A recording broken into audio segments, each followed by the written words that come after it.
भाई जो गुरु बचन पे डट गए कबीर दंडवत गोविंद गुरु बंधु अविजन सोए, पहले बहे प्रणाम तिन नमो जो आगे होए। सरलार्थ किया है, गुरु तथा परमात्मा को समान भाव से देखना चाहिए। गुरु तथा परमात्मा को समान भाव से देखना चाहिए। क्यों? इसलिए कहा गया है क्योंकि वो परमात्मा कबीर स्वयं ही गुरुदेव के रूप में आज धरती पर प्रकट है। इसलिए कहा है कि गुरु तथा परमात्मा को समान भाव से देखना चाहिए, यानी दोनों शक्ति एक ही हैं। इसलिए परमेश्वर कबीर जी ने सूक्ष्म वेद अर्थात तत्व ज्ञान में अपने मुख कमल से कहा है कि गुरु तथा परमेश्वर को दंडवत प्रणाम करें। क्या कहा? गुरु तथा परमेश्वर को दंडवत प्रणाम करें। जबकि भाई और बहनों, इस लाइन का ये अर्थ बिल्कुल भी नहीं बनता है कि गुरु और परमात्मा दोनों को दंडवत करना चाहिए। वाणी क्या कह रही है?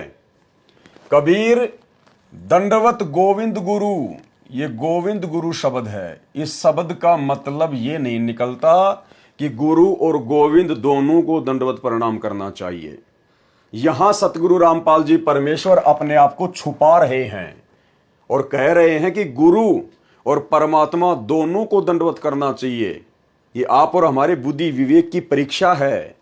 परमेश्वर ने, सतगुरु रामपाल जी ने सदैव अपने आप को कबीर परमात्मा का दास कहा है, कबीर परमात्मा का भेजा हुआ प्रतिनिधि कहा है। क्योंकि अगर स्वयं अपने आप को परमात्मा कह दें तो कोई भी इनकी बातों पर यकीन नहीं करेगा, कोई भी इनके सत्संग नहीं सुनेगा, गुरुदेव को अहंकारी समझेगा, घमंडी समझेगा।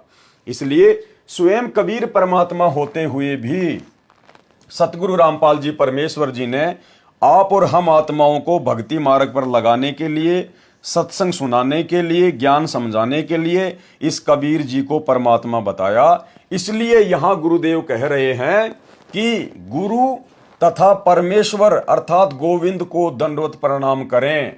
जबकि वाणी का असल में क्या अर्थ है? कबीर दंडवत गोविंद गुरु, यानी अपने गुरु भगवान को ही दंडवत करना चाहिए।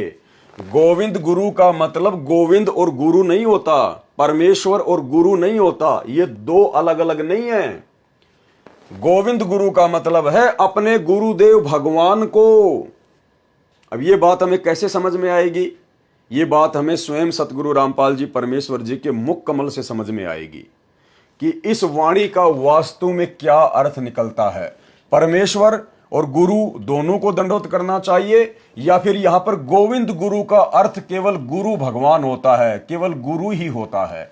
तो सुनिए छोटा सा सत्संग सतगुरु रामपाल जी परमेश्वर जी के मुख कमल से, क्योंकि भाई और बहनों ये अध्यात्म ज्ञान है और परमेश्वर अपने आप को छुपाएंगे भी और परमेश्वर अपने आप को जगह जगह साबित भी करेंगे कि मैं ही कबीर परमात्मा हूं। तो इस वाणी का वास्तव में क्या अर्थ बनता है? कबीर दंडवत गोविंद गुरु बंधु अविजन सोए, यानी अपने गुरु भगवान को दंडवत प्रणाम करना चाहिए, केवल अपने गुरु भगवान को। तो सुनिए गुरुदेव के मुख कमल से गोविंद गुरु का क्या अर्थ होता है। गोविंद गुरु का अर्थ गुरु भगवान होता है या गुरु और भगवान होता है। गुरु जी के प्रति गुरु की महिमा आप प्रतिदिन पढ़ते हो नित्य नियम में, लेकिन आप पढ़ते हो उसके ऊपर विवेचन नहीं करते। आप प्रतिदिन क्या सुनते और पढ़ते हो? कबीर दंडवत गोविंद गुरु बंधु अविजन सोए, पहले बहे प्रणाम तिन नमो जो आगे होए। कबीर दंडवत गोविंद गुरु, गोविंद गुरु माने गुरु भगवान को नमस्कार करूं। दंडवत गोविंद गुरु, गुरु भगवान, गोविंद माने भगवान, गुरु मीन गुरु, गुरु भगवान को दंडवत प्रणाम करूं। और बंधु अविजन सोए, पहले भय प्रणाम ते नमो जो आगे होए। ऐसे महापुरुष गुरुदेव के तुल्य आगे और पीछे जो भी आए हैं उन संतों को नमस्कार है।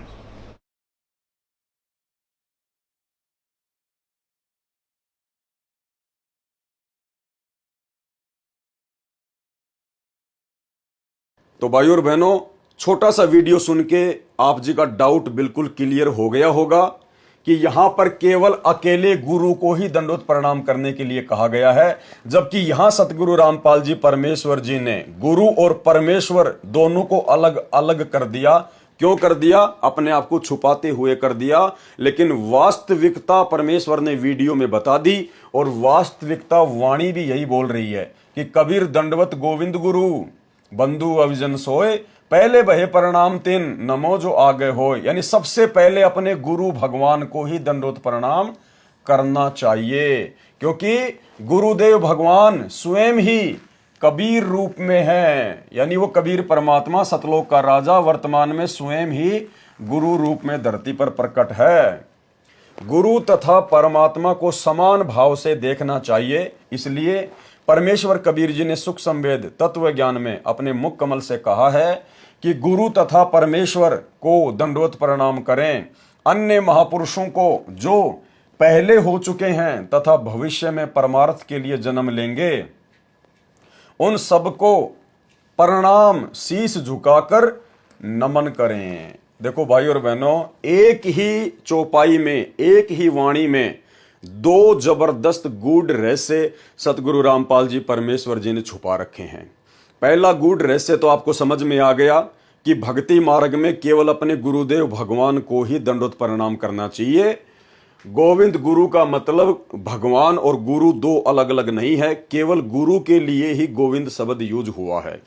जो गुरु बचन पे डट गे, कट गे फंद 84 के, कट गे फंद 84 के, कट गे फंद 84 के।